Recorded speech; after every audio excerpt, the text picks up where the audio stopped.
So hello what's up, कैसे हैं आप सब। हाँ जी मित्रों, क्या हाल चाल है आप सबके। तो वेलकम वेलकम वेलकम, स्वागत है आप सबका इस वीडियो में, जहां मैं आपके साथ शेयर करने वाला हूं 3 गोल्डन टिप्स जो आपको भाई साहब जीरो से हीरो बना सकती हैं, कहीं ना कहीं आपकी प्रिपरेशन को 4 चांद पे ले जा सकती है, ताकि आप अपने एग्जाम्स एकदम बढ़िया तरीके से क्लियर कर सको। ये वही टिप्स है जो मैंने अपनी स्टडीज में फॉलो की थी, जिन्होंने मेरी मदद की to secure an all India rank 29 at CA inter level, all India rank 8 at CA final level, और जो मेरे साथ दोस्त थे जिन्होंने भी मेरे साथ प्रिपरेशन करी, वो भी एकदम बढ़िया नंबरों से क्लियर करके चले गए। सबसे पहली टिप जो आपको ध्यान में रखनी है वो क्या है सर, जब आप पढ़ रहे हो तो सिर्फ आप पढ़ रहे हो और कोई चीज नहीं, यानी आपके और आपकी किताबों के बीच, आपके और आपकी किताबों के बीच कोई भी चीज नहीं आनी चाहिए। आज की डेट में मेजर चीज जो हमको बहुत परेशान करती है वो है सर डिस्ट्रैक्शन। एक एक तरह से डिस्ट्रैक्शंस की बात करते हैं। सबसे पहले तो भाई साहब ये जो मोबाइल फोन है, ये बड़ा आपको डिस्ट्रैक्ट करता है। तो आपने सबसे पहले तो भाई साहब ये प्रण लेना है, जब आप पढ़ रहे हो तो आपका जो मोबाइल फोन है वो आपकी स्टडी डेस्क पे नहीं होना चाहिए। बिकॉज होता क्या है ना, जैसे ही हम पढ़ रहे होते थोड़ा सा भी कोई डिफिकल्ट कॉन्सेप्ट आ जाता है या कोई बोरिंग सा कॉन्सेप्ट आ जाता है, हमारा मन करता है वो रील देखने चलो, वो जो इंस्टाग्राम पे स्क्रॉलिंग का मजा है उसके जैसा मजा यहां नहीं आ रहा, और हाथों हाथ हम सोचते हैं चलो 1 मिनट रील देख लूंगा और वापस पढ़ाई पे बैठ जाऊंगा। बट दोस्त, ऐसा होता है क्या? वो 1 मिनट कब 20 मिनट, कब वो 20 मिनट 1 घंटा, वो 1 घंटा कब 2 घंटे में बदल जाते हैं, फिर समझ नहीं आता। और 2 घंटे के बाद जब रिग्रेट होता है ना, तो हम और लो फील करते हैं।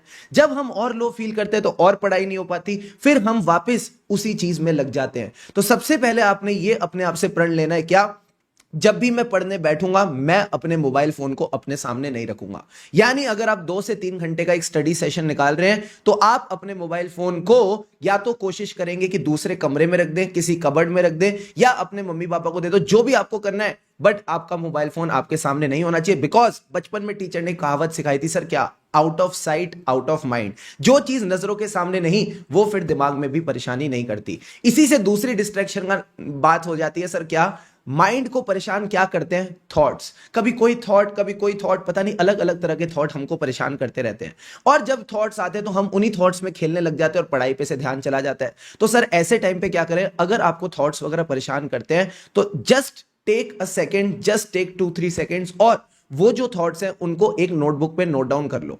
उनको एक नोटबुक पे नोट डाउन कर लो और बोलो मैं तुमसे थोड़ी देर बाद डील करूंगा, मैं तुमसे थोड़ी देर बाद डील करूंगा। तो क्या होगा ना, आपने उन थॉट्स पे एक्शन ले लिया। अब आपको थोड़ा हल्का लगेगा, वापस पढ़ाई पे बैठ जाओ। फिर कोई थॉट आता है उसको लिखो, पढ़ाई पे बैठ जाओ। इस तरह से आपने आगे बढ़ते जाना है। सर कभी कभार ऐसा होता है हम पढ़ाई कर रहे हैं और हमारे मन में आता है मैं एक बार अपने ना दोस्त को कॉल करके डाउट पूछ लेता हूं।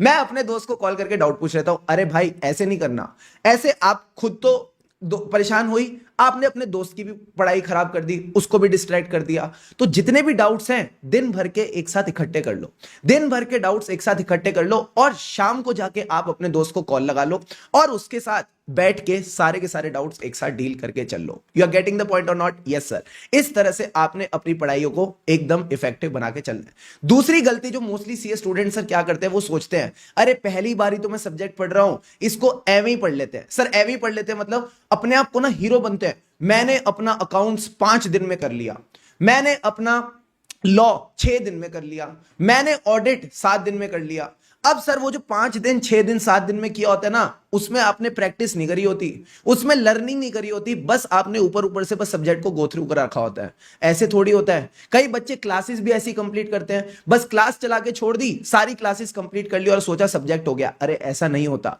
जितना इफेक्टिवली, जितना क्वालिटी से आप पहली बार किसी सब्जेक्ट को पढ़ते हो, या जितनी क्वालिटी से उसकी पहली रिवीजन करते हो, उतना कंफर्टेबल आप फील करते हो इन द सब्सिक्वेंट रिवीजन। तो अगर आपकी किसी सब्जेक्ट की फर्स्ट टाइम स्टडी हो चुकी है तो मेक श्योर उसकी जो आप पहली रिवीजन करोगे एकदम इफेक्टिवली करोगे। तो अगर कोई न्यूमेरिकल सब्जेक्ट है, जैसे अकाउंट्स हो गया, कॉस्टिंग हो गया, फाइनेंशियल मैनेजमेंट हो गया, तो उसकी आपने क्वेश्चंस की लिख लिख के प्रैक्टिस करनी है। जैसे ही सारे क्वेश्चंस की लिख के प्रैक्टिस हो जाएगी, तब मानना कि आपने उसकी एक इफेक्टिव फर्स्ट रिवीजन करी है। और बाकी अगर मैं बात करूं theoretical subjects like law and audit, इनमें आपने ये नहीं करना कि मैंने पहली रिवीजन या फर्स्ट टाइम स्टडी में सिर्फ इसको रीड करके निकाल दिया। नारे बाबा ना, सेकेंड रिवीजन में आपने ही इसके साथ डील करना है, थर्ड रिवीजन में आपने ही इसके साथ डील करना है। तो मेक श्योर लॉ और ऑडिट जैसे सब्जेक्ट्स के लिए आपके एक तो नोट्स प्रॉपरली रेडी होने चाहिए। Got it sir.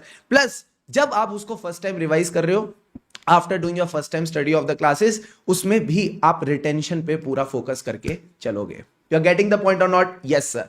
अब तीसरे पॉइंट पे आ जाते हैं सारे बच्चे। पहले तो अगर अभी तक आप वीडियो में बने हुए हो, तो first of all let me give you a congratulation sir. क्यों? क्योंकि आधे बच्चे तो यहां तक ही कंसिस्टेंट नहीं रह पाए। एंड यही थर्ड पॉइंट है, कंसिस्टेंसी। पहले दिन सब मोटिवेटेड होते हैं, दूसरे दिन भी काफी बच्चे मोटिवेटेड होते हैं, बट हमेशा मोटिवेटेड रहना पॉसिबल नहीं है। तो आपने अपने साथ एक डिसिप्लिन मेंटेन करके चलना है। मैं आपको एक बात बताऊं, मोस्टली सीए स्टूडेंट्स की कंप्लेंट ही यही है, सर स्टार्टिंग में ना एकदम बढ़िया पढ़ाई हो रही थी, हम प्लान्स भी बना रहे थे, अचीव भी कर रहे थे, बड़ा मजा आ रहा था, फिर हम थोड़े टाइम बाद ना ओवर कॉन्फिडेंट हो गए।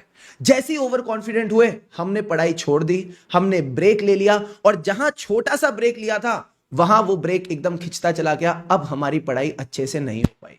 दोस्त क्या कर रहे हो? आपने अपनी कंसिस्टेंसी मेंटेन करनी है अभी से लेके लास्ट एग्जाम तक कंसिस्टेंसी मेंटेन करनी है। और मैं ये नहीं कह रहा कि आपने रोज 15 घंटे 16 घंटे पढ़ना है, नारे ना। सिर्फ आप इफेक्टिवली 8 से 12 घंटे, if you are effectively studying 8 to 12 hours every day, that is more than enough for you to clear the exams well. But मैंने क्या कहा? 8 to 12 आवर्स कंसिस्टेंटली इफेक्टिवली पढ़ना है, क्योंकि धीरे धीरे आपकी कैपेसिटी बढ़ती जाएगी, आपकी एफिशिएंसी और इफेक्टिवनेस बढ़ती जाएगी। तो ये तो पहली कैटेगरी हो गई जो ओवर कॉन्फिडेंट हो जाते थे। अब दूसरी कैटेगरी की बात कर लेते हैं। कई बच्चे प्लान बनाते हैं, प्लान अचीव नहीं करते, तो थोड़ा डीमोटिवेटेड फील करते हैं। जब वो डीमोटिवेटेड फील करते हैं तो वो प्लान बनाना ही छोड़ देते हैं। बिजनेस स्टडीज पढ़ी थी क्लास 12th में? हाँ सर। क्या सिखाया था बीएसटी की टीचर ने? Failing to plan is a plan to fail. अगर आप प्लान ही नहीं कर रहे तो भाई साहब फिर तो पास होना पॉसिबल ही नहीं है ना। तो प्लान तो करना पड़ेगा दोस्त, प्लान तो करना पड़ेगा, और उस प्लान को अचीव भी करना पड़ेगा अगर आप चाहते हो कि आप उस टॉप 10%, टॉप 15% और टॉप 20% का पार्ट बनो, जो एग्जाम के रिजल्ट्स आने पर लिंक्डइन पे अपनी मार्कशीट डालते हैं और बोलते हैं मैं पास हो गया। आज पप्पू पास हो गया, तो पप्पू को पास होना पड़ेगा दोस्त, हमको पास होना पड़ेगा। और पास होने के लिए क्या हमको मेहनत सिर्फ रिजल्ट चेक करने की करनी है? नहीं, मेहनत आज से करनी है। जो आज से मेहनत करेगा वही हीरो बनेगा, वही सीए एग्जाम्स क्लियर करेगा। तो प्लीज इन 3 चीजों को फॉलो करना। सर क्या? सबसे पहले अभी जो आप पढ़ाई कर रहे हो, फर्स्ट टाइम स्टडी या फर्स्ट टाइम रिवीजन, उसको इफेक्टिवली करना है। सेकेंड थिंग सर क्या थी? सेकेंड थिंग जो आपने इंश्योर करनी है सर, वो क्या है? आपने एकदम अपनी स्टडीज में क्वालिटी मेंटेन करके चलनी है, डिस्ट्रैक्शन से दूर रहना है। And third thing that we studied was every day you need to plan and execute it, you need to do it consistently till your exams, ताकि आप वो सीए स्टूडेंट ना बनो जो आखिरी में अचानक बैठ के 15-15, 16-16 घंटे, 18 घंटे पढ़ाई करने लग जाता है, अपनी स्लीप भी कॉम्प्रोमाइज करता है, हेल्थ भी कॉम्प्रोमाइज करता है और रिजल्ट भी कॉम्प्रोमाइज करता है। हम वो सीए स्टूडेंट बनेंगे जो खुशी खुशी मन लगाकर पूरी शिद्दत से रोज 10 से 12, 8 से 12 घंटा पढ़ेंगे और एकदम मजे से एग्जाम्स क्लियर करेंगे। यू गॉट द पॉइंट और नॉट? Yes sir. तो अभी तक अगर आप अपनी मेरे साथ इस वीडियो में बने हुए हो, डू शेयर योर रिव्यू कि किस तरह से आप आगे बढ़ने वाले हैं, किस तरह से आप आने वाले एग्जाम्स पे धूम मचाने वाले हैं। And yes, wishing you the best. And last में वही कहूंगा, फेस पे हमेशा स्माइल रखना, क्योंकि खुशी से पढ़ेंगे तभी आगे बढ़ेंगे। लगे रहो मित्रों, लगे रहो।